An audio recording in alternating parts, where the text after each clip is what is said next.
Hello, welcome, and settle in for what I can only describe as a cavalcade of geographical tidbits, so profoundly inconsequential, they make the plot of a reality TV dating show look like a Shakespearean tragedy. Tonight, we embark on a journey, a grand tour if you will, not of breathtaking landscapes or vibrant cultures, but of facts. Facts so specific, so utterly niche, that their only practical application is to be deployed with surgical precision to end a conversation at a party. This is the kind of knowledge that will never help you navigate a strange city, understand global politics, or even fold a fitted sheet. But it is knowledge, and for some reason, we've decided to dedicate 20 minutes of our fleeting existence to it. I want to be perfectly clear about the value proposition here. There isn't one.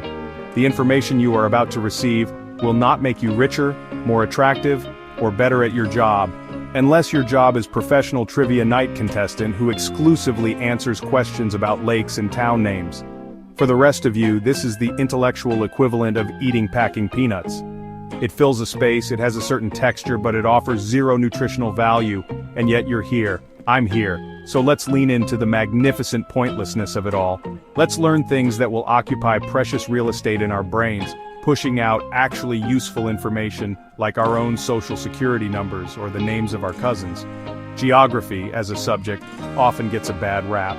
It's unfairly seen as the dreary memorization of capitals and the coloring in of maps, a class you took in middle school that mostly taught you how to sleep with your eyes open. But true geography is far more than that. It's about the very fabric of our world. Unfortunately, we will be exploring none of that today. Instead, we're focusing on the dusty, forgotten footnotes of geography, the B-sides, the stuff that didn't even make the bonus features on the DVD. So, prepare your mind for a gentle 20-minute sandblasting of pure, unadulterated trivia. It's going to be a ride, a slow, meandering ride on a very, very flat road. Think of this video as a mental palate cleanser. It's for those moments when the existential dread of the modern world becomes a bit too much, and you need to distract yourself with something so monumentally trivial that it resets your anxiety levels. You can't worry about the economy when you're contemplating the exact number of lakes in a specific country. This is your escape, your weird, fact-based spa day. So, put your phone on silent, unless you're watching this on your phone, in which case, maybe just ignore any notifications from people who might be trying to tell you something important. They can wait. We have some profoundly unimportant geography to get to. Alright, let's dive right in. And I mean that quite literally because our first fact is about lakes. Specifically, which country has the most of them. Now you might be thinking, oh, it's probably Finland, the land of 1,000 lakes, or maybe Russia because it's just cartoonishly enormous. But you'd be wrong. Prepare yourself. Brace for a revelation so staggering it might just knock you off your chair. The country with more lakes than any other country on Earth is Canada. Yes, Canada. The home of maple syrup, polite apologies, and as it turns out, a truly absurd quantity of standing freshwater bodies. It's a fact that feels both surprising and, once you think about it for more than 3 seconds, completely obvious. Just look at a map of Canada. It looks like a piece of blue and green Swiss cheese. The country is absolutely riddled with lakes. We're not talking a few thousand here. We're talking hundreds of thousands. In fact, Canada has over 60% of all the lakes in the entire world. That's right, more than half of the planet's lakes are just in Canada.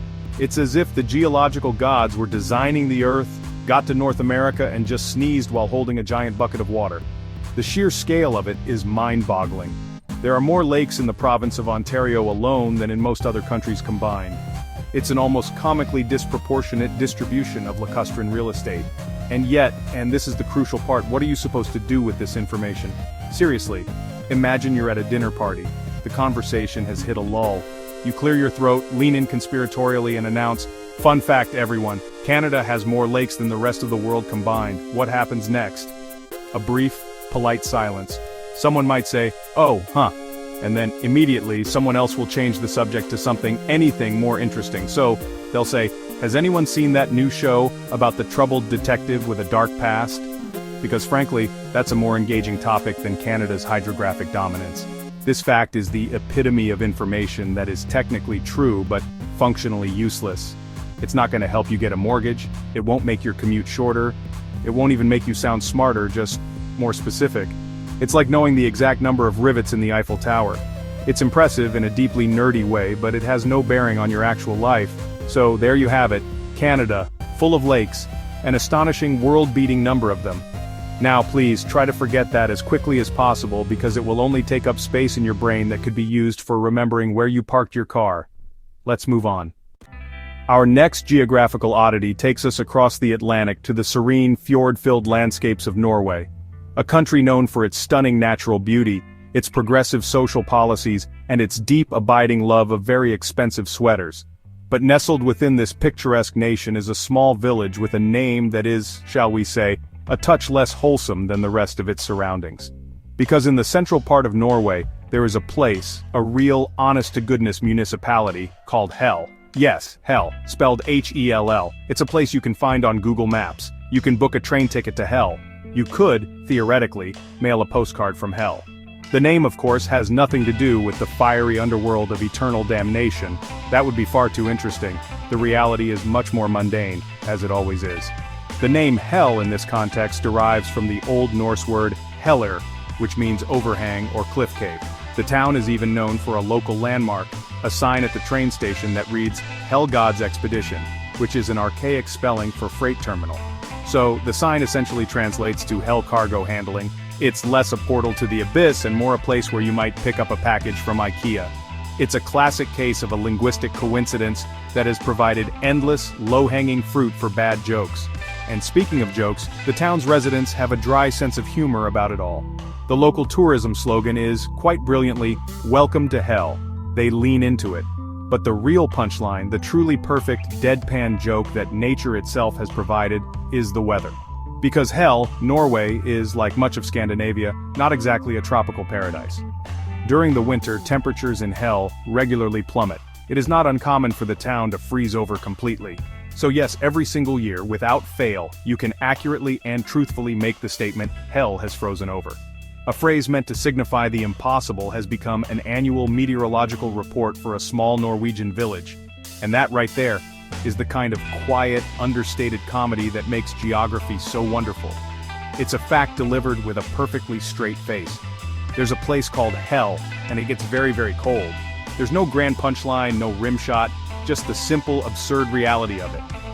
It's a fact that you can store away and bring out whenever you need a small, private chuckle at the universe's expense. It's not going to change your life. It's not going to solve any of your problems. But knowing that somewhere out there, a Norwegian cargo station sign is making tourists giggle while the ground freezes solid, well, it's something, isn't it? Probably not, but it's something. Right, moving on. Fact number 3, and this one is genuinely important, so I need you all to pay very close attention. Ready? Australia is wider than the moon. Yes, that's it. That's the fact.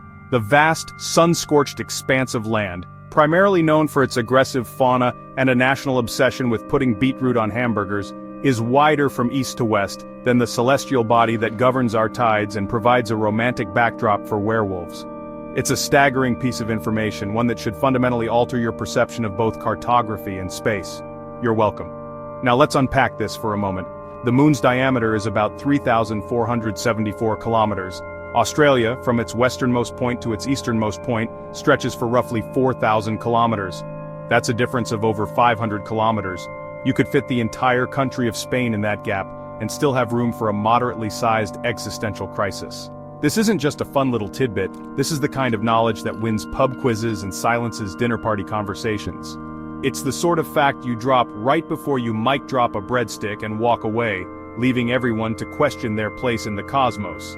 But here's the thing, and I say this with the utmost respect for both lunar geology and Australian geography. Why on earth would you ever need to know this? In what practical, real-world scenario does the comparative width of a continent and a satellite become a crucial piece of data? Are you planning a road trip across the moon and need to manage expectations? Are you trying to convince a kangaroo to enter the space race? It's a fact that exists in a perfect vacuum of uselessness, a piece of trivia so profoundly impractical that it borders on performance art. It's the intellectual equivalent of a decorative spoon, and yet, we can't let it go, can we? We cling to these absurd comparisons because they make the universe feel slightly more manageable, slightly more absurd. Knowing this won't help you navigate Sydney's traffic or predict a lunar eclipse. It won't help you find a decent cup of coffee or understand quantum mechanics. But for one fleeting moment, you can picture a giant continent-sized boomerang hurtling through space, and for that moment, everything feels just a little bit more gloriously, pointlessly wonderful. Hold on to that feeling, it's all you're getting from this. Okay, next up, let's talk about Africa. A continent of breathtaking diversity, rich history, and, as it turns out, a rather unique geographical achievement.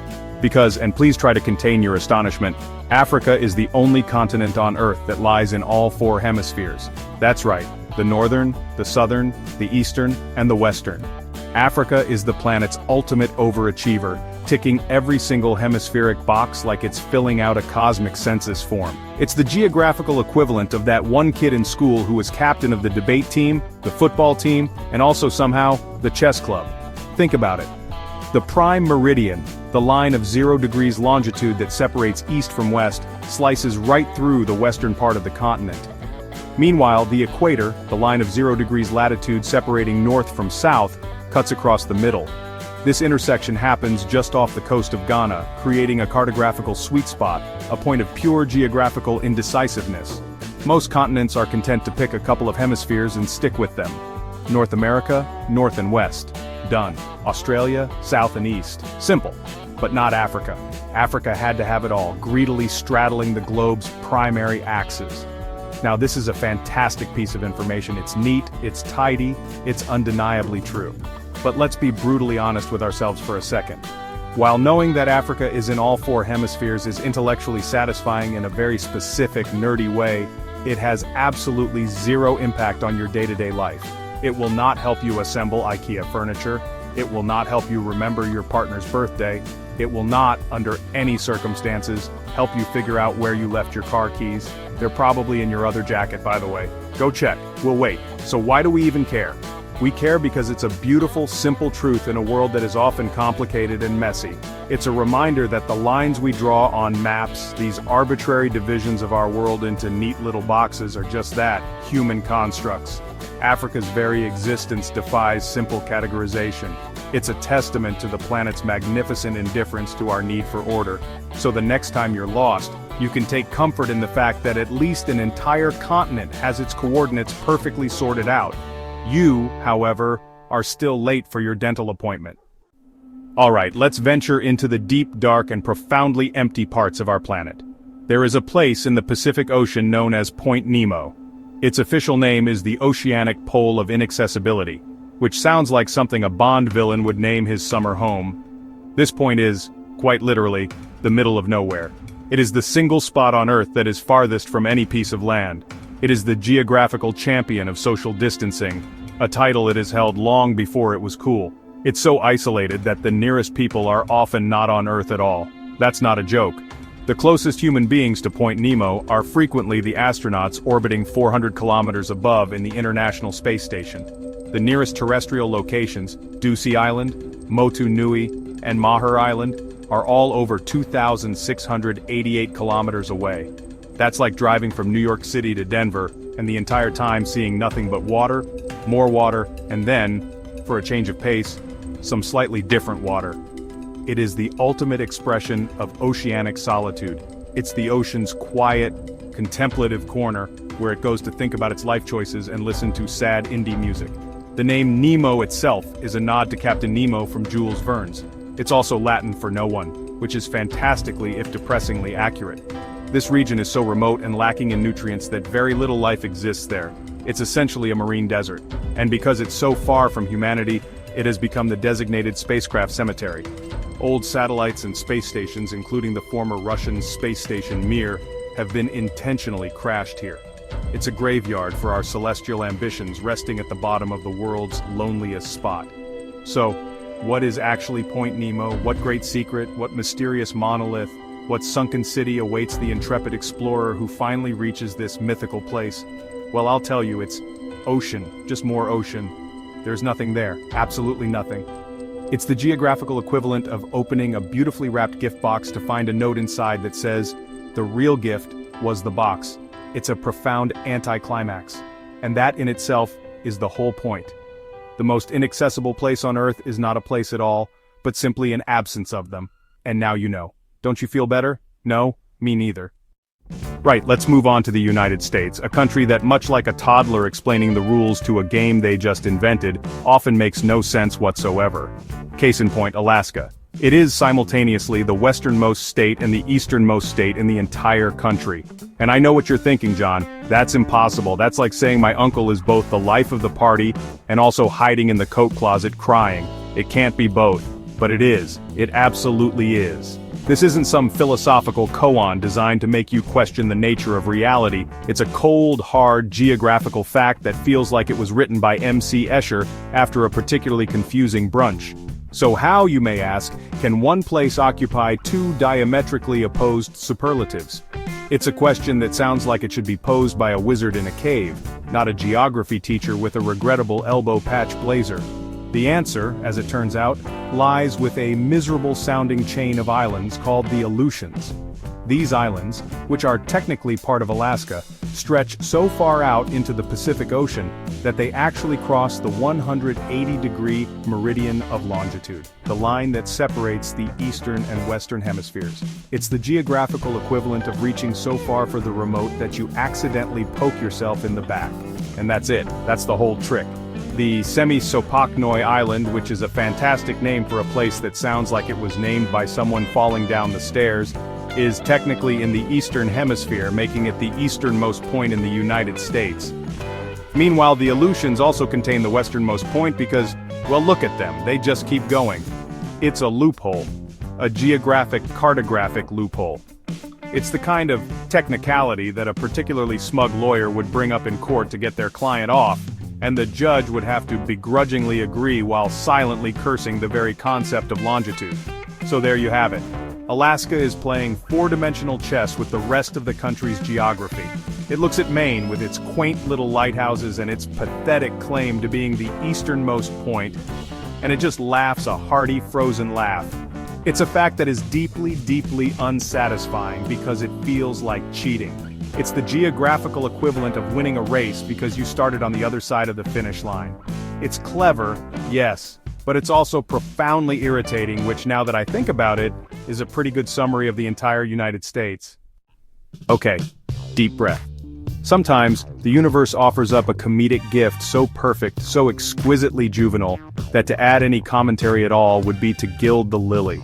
It would be like putting a novelty hat on the Mona Lisa or teaching a golden retriever to do taxes. The world simply provides, and our job is merely to point and acknowledge the sheer, unadulterated absurdity of it all.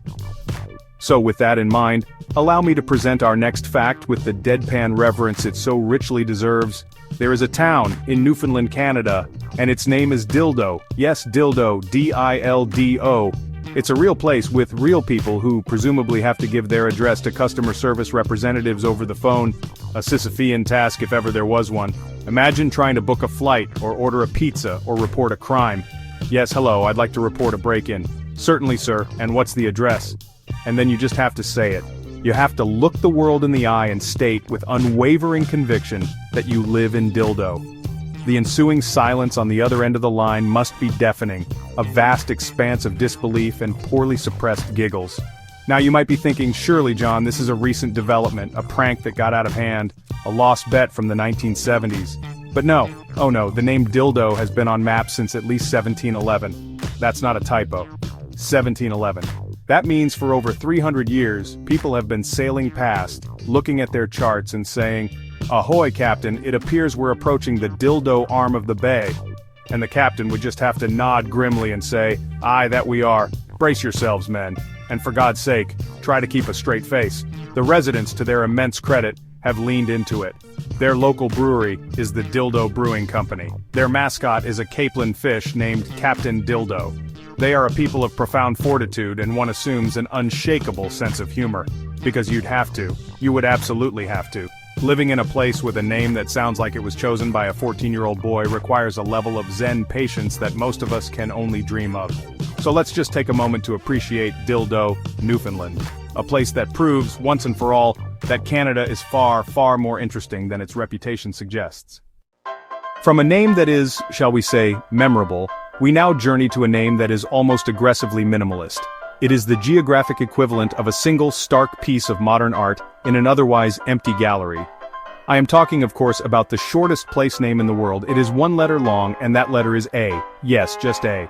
It's a name that is less a name and more a sound you might make when you finally understand a difficult concept or perhaps when you stub your toe?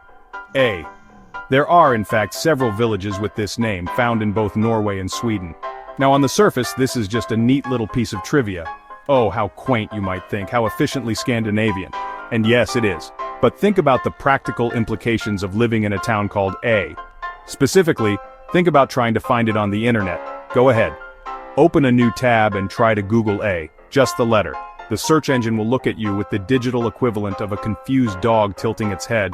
It will offer you results for the letter itself, its linguistic origins, its use in various alphabets, but it will not, under any circumstances, assume you want to book a charming little holiday in a Norwegian fishing village.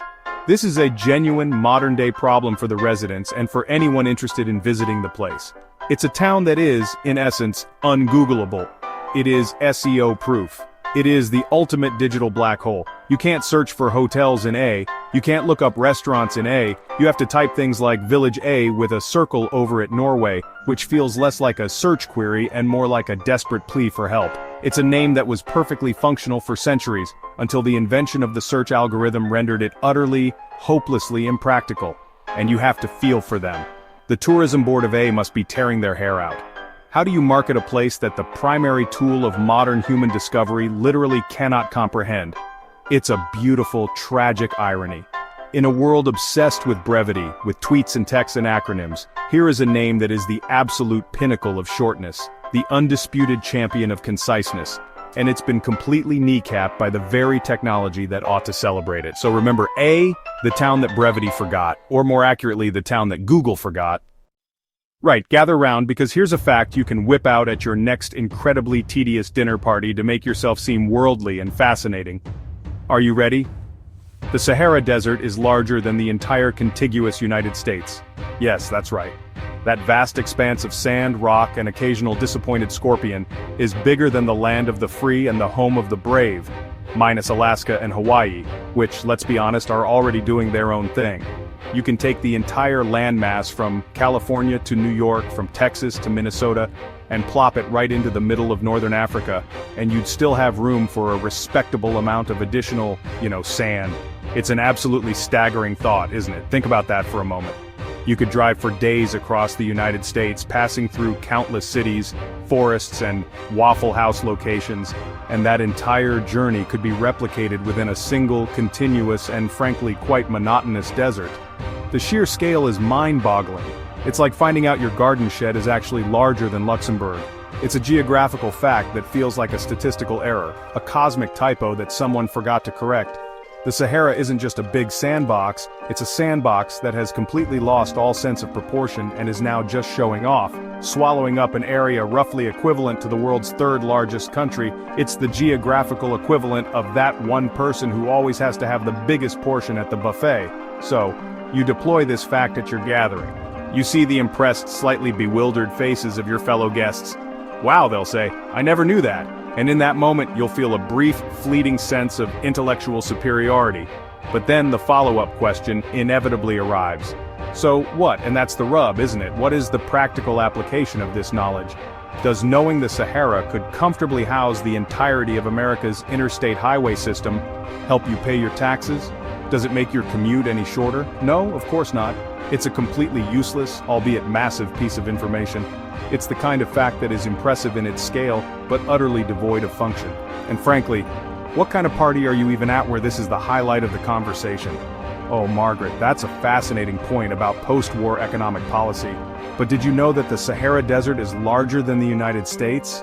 It sounds less like a fun party and more like a mandatory corporate team-building event where the only available entertainment is a Trivial Pursuit set from 1987. It's a fact so big it creates its own conversational void. It's impressive, yes, but it's the intellectual equivalent of a giant empty warehouse. You can marvel at its size, but ultimately there's not much to do in there. Now for a bit of geopolitical intrigue. Prepare yourselves for a twist worthy of a daytime soap opera. Picture this: a country going about its business, minding its own borders. But wait, there's a secret. That country is, in fact, inside another much larger country. Yes, I'm talking about the Kingdom of Lesotho, a nation that is, for all intents and purposes, a geographical island completely landlocked and surrounded on all sides by the nation of South Africa. It's not just a neighbor, it's a resident. It's like finding out there's a fully functional, independent apartment located entirely within your living room, complete with its own government and national anthem. It's just there. This isn't just a quirky border situation, it's a full-blown country within a country scenario. Lesotho is not a province or a territory of South Africa, it is a sovereign nation. It has its own king, its own currency, and its own seat at the United Nations. And yet, to leave Lesotho by land, you have absolutely no choice but to enter South Africa. It's the ultimate geographical commitment. It's like being in a relationship where you can't even go to the corner shop without walking through your partner's house first. Every import, every export, every person traveling overland has to pass through its one and only very large neighbor. This is a geopolitical arrangement that seems specifically designed to create awkward diplomatic conversations. You might think this is a recipe for constant drama, like a sitcom pilot waiting to happen. This week on My Big Fat Neighbor Country. And historically, yes, the relationship has been, shall we say, complicated. But for the most part, it just is. It's a fact of life. Lesotho exists, South Africa surrounds it, and the world keeps on turning. It's a monumental, nation-defining piece of its identity, and yet, for the rest of us, it's a piece of trivia that we learn, go huh, and then promptly forget when we need to remember where we parked our car. It's a shocking revelation that somehow manages to land with the thud of a shrug. So, while it sounds like a thrilling plot twist, the reality is far more mundane. It's a fact that is fundamentally interesting for about 30 seconds, and then you realize it doesn't really affect you in any way. Knowing that Lesotho is the world's largest enclaved country won't help you assemble IKEA furniture or figure out why your Wi-Fi keeps dropping. It's a geographical oddity, a fun fact for a pub quiz, but ultimately, it's just one of those things. A country inside a country, a geopolitical turducken. Okay, fine, it's a little weird, but are we really gonna lose sleep over it? Probably not. Let's move on. Alright, let's talk about flags. Those colorful rectangles that countries wave around to signal, yes, this patch of land is ours. And we have a committee that approved this specific shade of blue. They come in all sorts of designs, with stripes, stars, eagles, and even the occasional dragon. But they all have one thing in common. They are rectangular, every single one of them. A predictable, four-sided shape, except for one. Yes, there is a rebel, a lone wolf in the world of vexillology. That renegade, that standard-bearer of nonconformity, is the flag of Nepal. It is the only national flag in the entire world that is not a rectangle. This feels like it should be a bigger deal, doesn't it? In a world of relentless quadrilateral conformity, Nepal has stood firm and said, no, we shall not be boxed in. Our national identity cannot be contained by four simple right angles. Their flag is shaped like two stacked pennants or triangles, one on top of the other. It's a bold statement. It's the flag equivalent of showing up to a black tie gala wearing a fluorescent green jumpsuit. It breaks the one unspoken rule of flag design. It's a game changer, a paradigm shift, a revolution in textile-based national symbolism. This is the kind of information that could shatter your entire understanding of the world. Imagine the international meetings, the UN General Assembly, a sea of stoic rectangles, and then there's Nepal's flag, just hanging out, looking like it's on its way to a medieval fair. It must be a constant source of mild confusion. Are they allowed to do that? Yes, they are, and they have been for centuries. The two pennants are said to represent the Himalayan mountains as well as the two major religions of the country, Hinduism and Buddhism. It's a design steeped in history and meaning.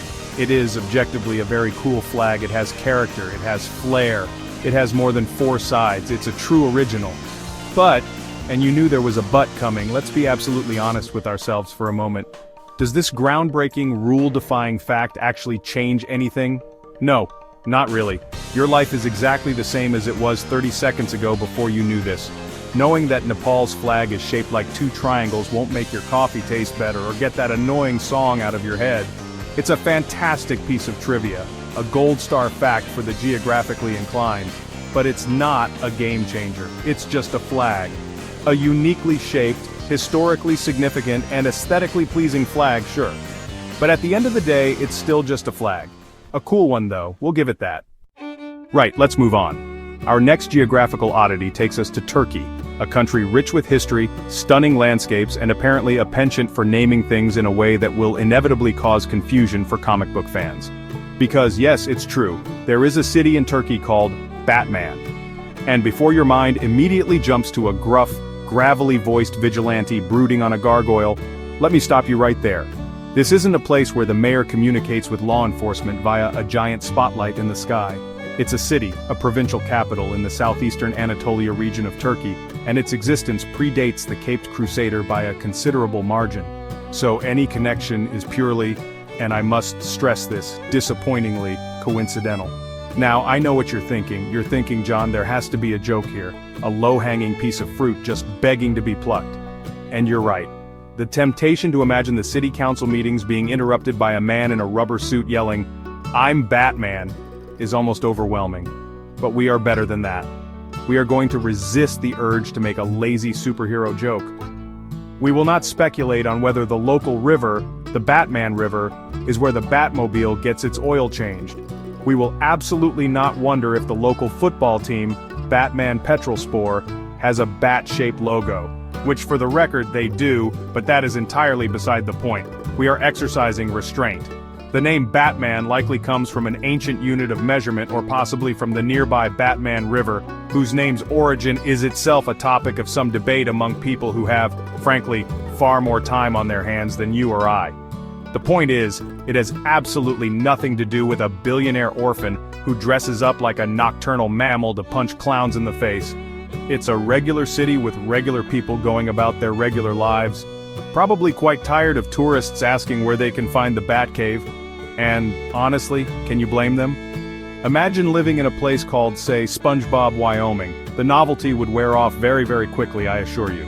So, out of respect for the good citizens of Batman Turkey, we will refrain from any further superhero-related commentary. We will not mention Robin. We will not bring up the Joker. We will certainly not make a cheap crack about how the city's biggest rival is probably a town called Metropolis, Syria. That would be childish, it would be hackneyed, and it would be beneath the intellectual rigor of this program. This is a serious geographical fact, and we will treat it with the solemn dignity it deserves. The city is named Batman, that's it, that's the fact. Let's just move on before I make a terrible pun about the Dark Knight's Turkish delight. Damn it, too late. And now for a fact that feels less like a piece of trivia and more like a cruel and unusual punishment for the human tongue. We travel now to the serene landscapes of New Zealand, a country known for its sheep, its rugby, and apparently for creating place names that look like a cat walked across a keyboard. Because the world's longest place name is, and I'm going to attempt this just once for the sake of journalistic integrity, Taumata Wakatangi Hanga Koa Otama Tit Urapuka Kapiki Manga Horanuku Pokai Wenu Akitana Tahu. There, I said it. I think I may have sprained something in my larynx, but the point stands. It's a hill with a name longer than most novels. This isn't just a random assortment of letters designed by the New Zealand Tourism Board to break Siri. It's a Maori name that actually has a meaning, and it's a surprisingly epic one at that. It roughly translates to the summit where Tamatea, the man with the big knees, the slider, climber of mountains, the land swallower who traveled about, played his ko'uau to his loved one. Which is, you have to admit, a lot more evocative than Signal Hill or Bald Knob. It's a whole story in a single word. A story about a man with apparently very large knees who was not only a mountain climber but also a land swallower, which sounds both impressive and deeply terrifying. Imagine being the person who had to carve that sign. You'd need a lunch break halfway through the second syllable, or imagine trying to give someone directions. Yeah, you just take a left past. You know what?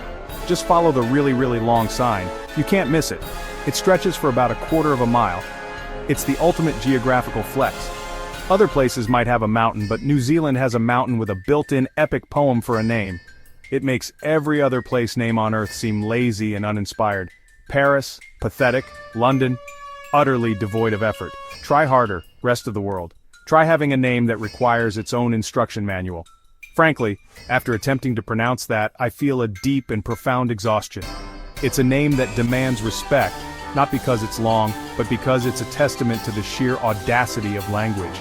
It's a name that looks at the concept of brevity, laughs heartily, and then continues adding syllables just for the hell of it.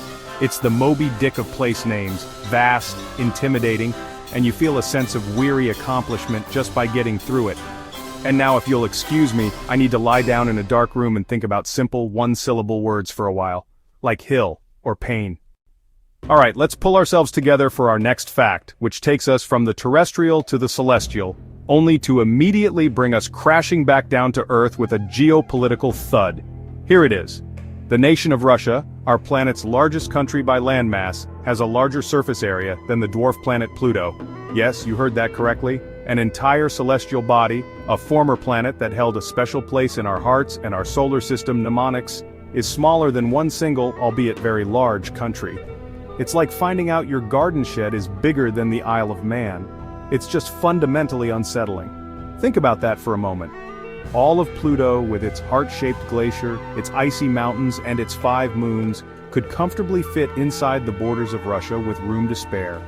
You could plop the entire dwarf planet down in the middle of Siberia, and it would take the Russians weeks to even notice it was there, probably assuming it was just another unusually large and suspiciously spherical potato field. This fact serves as a stark reminder of 2 things. First, the almost comically vast expanse of Russia, and second, the rather humbling smallness of Pluto, the little celestial engine that couldn't quite make it to full planethood. Now, what is the practical application of this knowledge? Absolutely none. That's the beauty of it. Knowing that Russia is bigger than Pluto will not help you file your taxes. It will not make you more attractive to potential partners, and it certainly won't help you navigate the Moscow metro. It is a piece of information so profoundly useless that it loops back around to being fascinating. It's a cosmic fun fact that feels like it should be the setup for a joke in a Douglas Adams novel.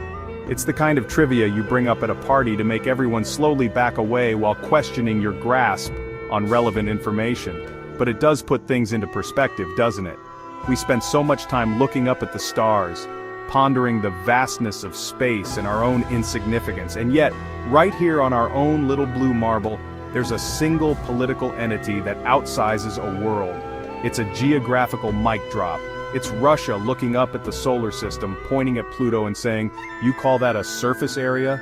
Please, my dacha is bigger than that." And honestly, given the scale we're talking about, it probably is, which is both impressive and, like most things involving Russia, just a little bit intimidating. And now, for a fact that will absolutely, fundamentally, and irrevocably alter your perception of geopolitical scale. Brace yourselves, because this is a big one. Or rather, a very, very small one.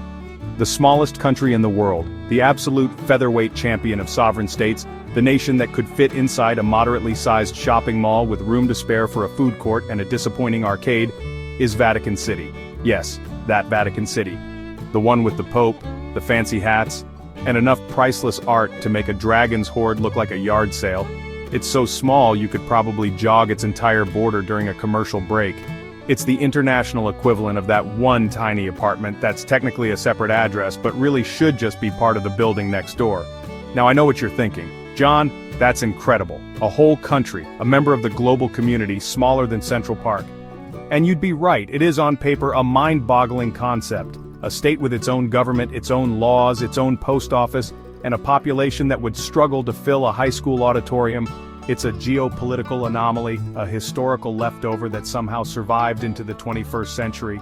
It's the Chihuahua of countries, small, ancient, and surprisingly influential. You have to respect the sheer audacity of it all, maintaining statehood on a plot of land that most billionaires would consider a modest backyard. It makes Monaco look like a sprawling, untamed wilderness by comparison. But here's the thing, and I say this with all due respect to His Holiness and the Swiss Guard's frankly spectacular uniforms, does it count? I mean, come on. It's a country whose primary export is papal blessings and whose major industry is tourism centered around looking at a very famous ceiling. It doesn't have an army in the traditional sense unless you count guards armed with halberds, which, while visually impressive, are not particularly effective against, say, a drone. It's less a country and more of a heavily fortified, globally recognized, and divinely sanctioned homeowners association. It's the ultimate gated community, and the gate is guarded by men who look like they stepped out of a Renaissance fair. So, while it holds the title, and it is technically factually the smallest country on Earth, let's be honest, it feels a bit like cheating, doesn't it? It's like winning a hot dog eating contest when you're the only contestant. Sure, you get the trophy, but the victory feels a little hollow. Vatican City is the smallest country in the world in the same way that a bonsai tree is the smallest tree in your living room. It's true, it's cute, it requires a lot of meticulous care, but you're not exactly going to build a treehouse in it, are you? It's a fantastic piece of trivia, perfect for momentarily silencing a loud relative at dinner.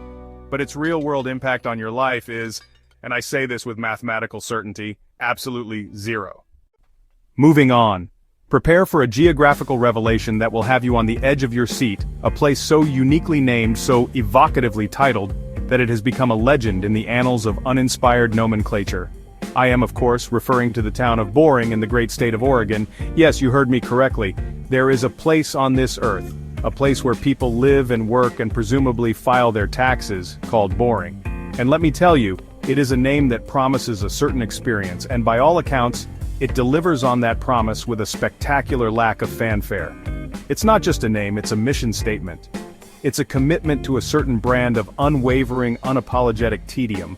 You might think this is some kind of ironic postmodern joke, a town full of artists and comedians who named their community Boring as a wry commentary on suburban life.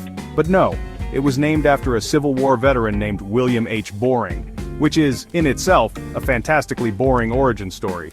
It wasn't founded on a dream of excitement or a quest for glory. It was named after a guy whose last name was, and I cannot stress this enough, Boring. The town has fully embraced its identity, even forming a sister city relationship with the village of Dull in Scotland and the Shire of Bland in Australia. Together, they form the League of Extraordinary Communities, a partnership that sounds far more exciting than it has any right to be. The town motto, which you can see emblazoned on their welcome sign, is "the most exciting place to live," and you have to admire that level of bone-dry Pacific Northwest sarcasm. That is a joke so deadpan it's practically fossilized. It's the kind of humor you develop when your town's main claim to fame is its name. What else are you going to do? Brag about the riveting local council meetings, the thrilling annual audit, the pulse-pounding efficiency of the local waste management services? No, you lean into the name, you make it your whole personality. It's a masterclass in managing expectations. No one ever visits Boring, Oregon and leaves disappointed saying, "I thought it would be more boring than that."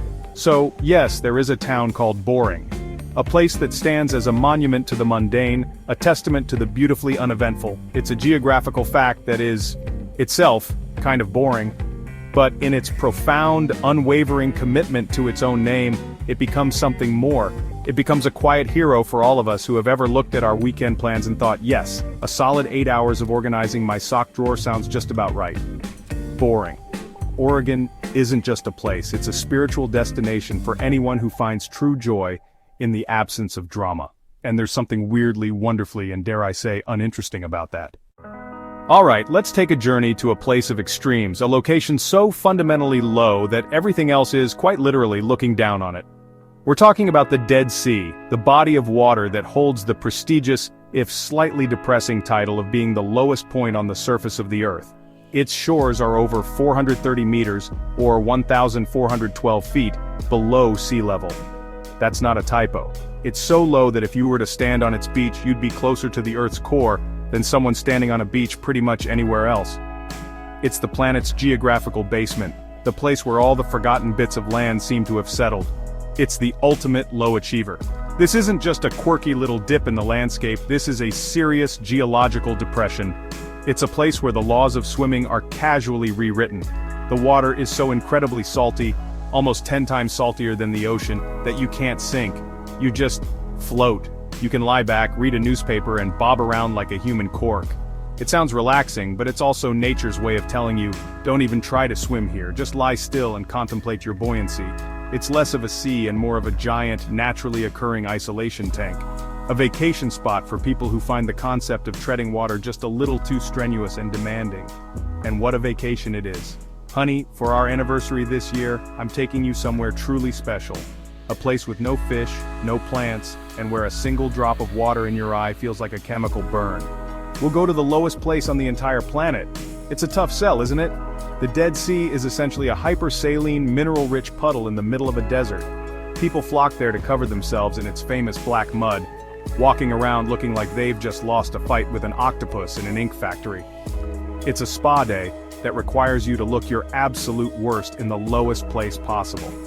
So, while it is a dramatic and scientifically fascinating fact that the Dead Sea is Earth's lowest point, let's put it in perspective. It's a landmark defined by its profound lack of elevation. It's famous for being a place where life struggles to exist, and where the primary tourist activity is to float listlessly while trying not to get any water on your face. It's the geographical equivalent of that feeling you get on a Sunday evening when you realize you have to go back to work the next day. It's a new low, a record-breaking, world-famous and incredibly salty low. And for that, I suppose, we must salute it, from a safe, elevated distance. Right. Now, for our next fact, we journey to the land of the long white cloud, a place of stunning natural beauty, the setting for a certain fantasy trilogy about jewelry, and as it turns out, the site of an ongoing, silent, and frankly woolly demographic crisis. Because, and I need you to prepare yourselves for this, there are more sheep than people in New Zealand. That's not a metaphor for political conformity, that is a literal statistical fact. For every one human being enjoying a flat white in Wellington, there are approximately 5 sheep just standing there menacingly, chewing, plotting, probably. It's a 5-to-1 ratio, people. If this were a zombie movie, the credits would have rolled 10 minutes ago. This isn't just a slight imbalance, it's a full-blown, fluffy occupation.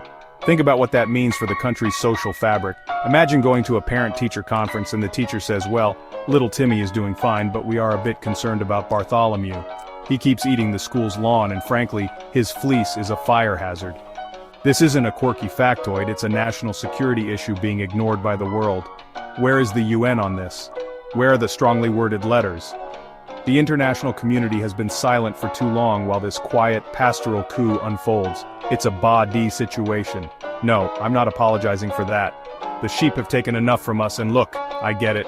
Wool is a major export, lamb is delicious. But at what point do we ask if the price of a comfortable jumper is our very sovereignty? The human population of New Zealand is around 5 million. The sheep population?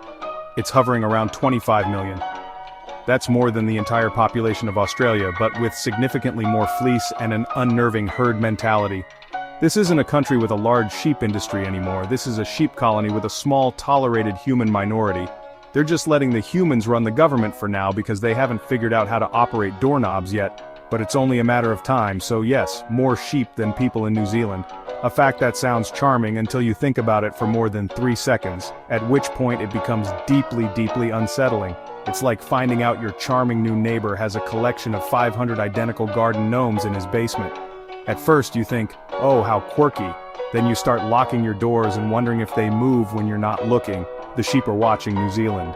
They're watching and they're waiting, and honestly, given the state of things, who can blame them? Maybe they do a better job. At the very least, parliamentary debates would be quieter and produce more lanolin. Right, let's move on to our next fact, which, I have to say, is a genuine game changer if you happen to be a penguin with a crippling fear of snakes. And let's be honest, who isn't? It turns out that the only continent on this entire planet that is completely devoid of reptiles or snakes is Antarctica. That's right, a whole continent, a vast, icy expanse of nothingness, and not a single slithering, cold-blooded creature to be found. It's the ultimate ophidiophobe's dream vacation destination, assuming your dream vacation also involves sub-zero temperatures, gale-force winds, and the constant creeping dread of falling into a crevasse. It's basically the VIP lounge for anyone who's ever screamed at a garden hose, and you can just imagine the relief among the local penguin population. They can finally waddle freely, without the existential terror of rounding an iceberg and coming face to face with a python in a tiny, ineffective parka. Think about it, every other continent has some form of scaly menace. Australia has, well, all of them. Asia has cobras, Africa has mambas, America has rattlesnakes, and even worse, politicians. But Antarctica? It's pure, it's clean, it's a pristine, reptilian-free zone where the only thing you have to worry about is freezing to death or being judged by a particularly haughty-looking emperor penguin who thinks your winter coat is a bit much. This really puts the whole paradise concept into perspective, doesn't it? We think of paradise as a tropical beach with palm trees, but that just means you're sharing your cabana with geckos. No, true paradise is a place so inhospitably cold that even the most resilient of lizards takes one look and says, you know what, I'm good. I'll take my chances in a Florida swamp. Thank you very much. Antarctica is nature's ultimate no reptiles allowed sign, enforced not by a bouncer, but by the sheer overwhelming power of a permanent ice age. It's the planet's most exclusive club, and the dress code is several layers of thermal underwear or certain death. So, the next time you see a nature documentary about Antarctica, spare a thought for those penguins. They may be living in one of the harshest environments on Earth, but they are also living the dream. A dream free from the tyranny of the serpent, a world without vipers, a land untouched by the legless lizard. They've traded warm weather and lush vegetation for the ultimate peace of mind, and frankly, considering how many things can kill you in Australia, I'd say the penguins got the better end of that deal. They're not just surviving, they're thriving in a snake-free utopia. Good for them, they've earned it. And now for our grand finale of facts, we travel to the beautiful country of Wales, a land of castles, dragons, and a deep-seated desire to use every consonant available in the Scrabble bag for a single place name. Because our final fact is that there is a town in Wales, a real town with post offices and presumably very patient people, with the longest name in all of Europe. And that name is Deep Breath. Lanfair Pulgwin Gilgogarich Werndrabu Lanticilio Gogogak. Yes, that is a real word. It's not a cat walking across a keyboard. It's not the sound a dial-up modem made when it was dying. It's a place where people live. Let's just take a moment to appreciate the sheer audacity of this name. It's less of a name and more of a linguistic endurance test. It looks like the password you'd be given if you asked it for something extra secure. I mean, how do you even begin? Where does one start? The double L is already a challenge for most English speakers, and from there it just descends into a beautiful chaotic jumble of W's, Y's and G's that seems specifically designed to make news anchors weep. It's magnificent. It's the Everest of pronunciation, and I am but a humble tourist at base camp, looking up in awe and terror, knowing I will never reach the summit. Apparently, the name translates to St. Mary's Church in the hollow of the White Hazel near a rapid whirlpool and the Church of St. Tecilio of the Red Cave. Which is, you have to admit, incredibly descriptive. It's not just a name, it's a full set of GPS coordinates and a tourist brochure all in one. You can't get lost looking for it because the directions are baked right into the title. The problem isn't finding the town, the problem is asking someone for directions without sounding like you're having a medical emergency. Imagine trying to book a train ticket over the phone. You'd need to set aside an entire afternoon, so I'm supposed to attempt to pronounce it now, aren't I? That's the unspoken contract of this segment. Well, here we go. Vlad. Fair. PWL. Gwyn. Jill. Gogarich. Weirn. Drob. Oh, forget it, I give up. I surrender. Wales, you win. You have broken me with the sheer, unadulterated power of your vowels and consonants. I'm not even going to try. Instead, I'm just going to sit here and applaud the sheer, glorious, unpronounceable majesty of it all. It's a masterpiece of geographical naming and a testament to the fact that sometimes the best way to put your town on the map is to give it a name that literally won't fit on the map. And there you have it. 20 minutes of your life that you will never ever get back. You are now armed with a collection of geographical tidbits so profoundly useless that they might actually decrease your overall net worth.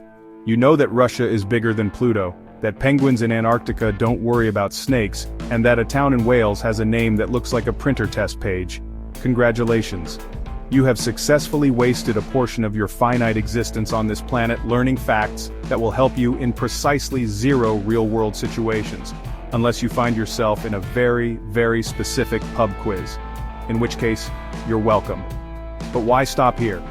Your journey into the abyss of pointless information has only just begun. If you enjoyed this slow descent into intellectual madness, why not subscribe for more? We can promise you an endless stream of facts you'll never use, trivia that will never be relevant, and knowledge that serves no practical purpose whatsoever.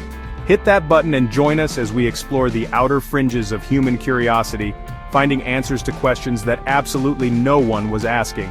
Think of it as educational, but for a life you will never lead. It's the perfect content for filling the silent, screaming void between now and your next obligation. So please, do smash that like button and ring that notification bell, ensuring that your future will be peppered with equally inconsequential data. You could be learning a new skill, calling a loved one, or even just going outside for a walk. But instead, you're here with me, learning about a town called Dildo. And honestly, I respect that choice. It shows a commitment to avoiding productivity that is, in its own way, truly inspiring. You are the reason we do this. You are the connoisseur of the completely non-essential. You are our people. Thank you for watching. And remember, in the grand, chaotic, and often baffling contest of life, it's not about who wins or loses. It's about knowing that Australia is wider than the moon, and that Africa touches all 4 hemispheres. In the end, the real winner, as always, is geography. a subject you probably thought you left behind in middle school, only for it to return years later to gently mock you with its magnificent and utterly pointless trivia. Good night.